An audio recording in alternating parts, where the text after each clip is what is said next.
Bonjour à toutes et à tous, bienvenue sur la chaîne. Aujourd'hui, je voulais parler du film The Fable. Alors pourquoi j'ai voulu parler de ce film en fait? Parce que j'étais dans un supermarché, un Carrefour, je sais plus, c'était Leclerc.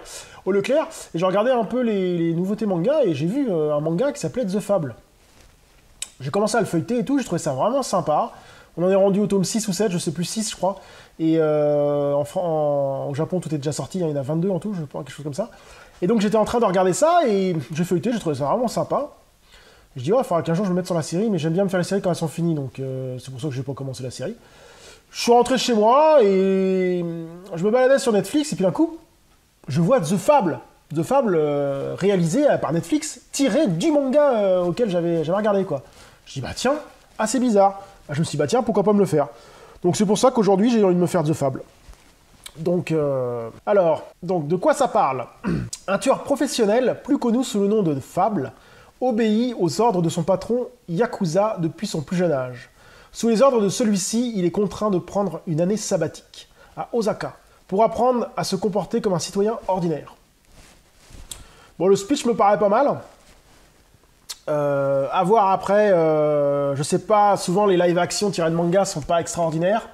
Moi, je ne connais pas le manga, hein, je suis vierge de ce manga, donc je sais pas du tout, j'aurais pas d'a priori là-dessus.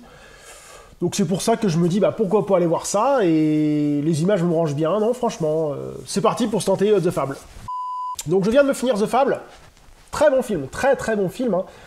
J'ai vraiment bien apprécié, c'est un film qui bouge vraiment pas mal, il y a des bonnes scènes d'action, il y a de l'humour, le personnage est juste charismatique, hein. Je sais pas s'il est comme ça dans le manga, mais ils l'ont bien trouvé dans le film. Vraiment hyper charismatique, hyper balèze, hyper badass. En tout cas, à certains moments, on a l'impression de voir un peu Nicky Larson, un mec qui se prend pas tout le temps au sérieux et puis qui des fois est tellement sérieux qu'il est imbattable.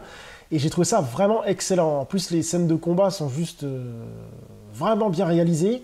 Les scènes de gunfight, c'est pareil, c'est un truc de fou. C'est vraiment bien fait.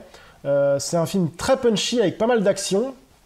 On s'ennuie pas du début à la fin, non, franchement, assez étonné qu'on n'ait pas entendu parler de plus de ce film, parce que c'est vraiment pas mal foutu. Hein. Bon, après, pour ceux qui n'aiment pas la VO, c'est dommage, il n'y a qu'une VO STFR, il n'y a pas de version française. Peut-être quand le manga sera plus connu, ils feront peut-être une version française. Mais pour l'instant, qu'en VO STFR. Donc très très bon film, que je vous conseille de voir si vous aimez les gunfights, les films de Yakuza, de baston, tout ça, c'est vraiment pas mal. Hein. Et j'étais encore sur Netflix et je me suis aperçu qu'il y avait un deuxième qui se nomme The Fable, The Killer Who Doesn't Kill. Bah, je pense que je vais me l'enchaîner. Ce que je vais faire, je vais me l'enchaîner là, et je vais faire une petite vidéo juste après. Je vais sortir double vidéo ce soir pour voir les deux films en fait. Donc je coupe et je reviens.